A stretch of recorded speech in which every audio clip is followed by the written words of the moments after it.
Masala bond കേസിൽ തെളിവ് ശേഖരിക്കുവാൻ Thomas ഐസക്കിന്റെ മൊഴി ആവശ്യമെന്ന് ഇഡി ഹൈക്കോടതിയിൽ സത്യവാങ്മൂലം നൽകി. ഇടപാടിന്റെ നിയമസാധുത പരിശോധിക്കണമെങ്കിൽ മുൻ ധനമന്ത്രിയുടെ മൊഴിയെടുക്കണം. തോമസ് ഐസക് അന്വേഷണവുമായി സഹകരിക്കുന്നില്ല എന്നും ഇഡി കോടതിയിൽ ആരോപിച്ചു.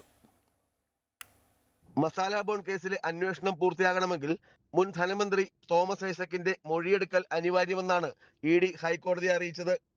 തോമസ് ഐസക് ഇഡി അന്വേഷണവുമായി യാതൊരു വിധത്തിലും സഹകരിക്കുന്നില്ല. അന്വേഷണം ഹൈക്കോടതി സ്റ്റേ ചെയ്തിട്ടുമില്ല. അതുകൊണ്ടാണ് വീണ്ടും തോമസ് ഐസക്കിന് ഇഡി സമൻസ് അയച്ചതെന്നും ഇഡി വ്യക്തമാക്കി. തോമസ് ഐസക്കിന് സമൻസ് അയക്കുന്നത് അന്വേഷണത്തിനെ സഹായിക്കുവാനുള്ള തെളിവുകൾ ശേഖരിക്കുന്നതിനാണ്.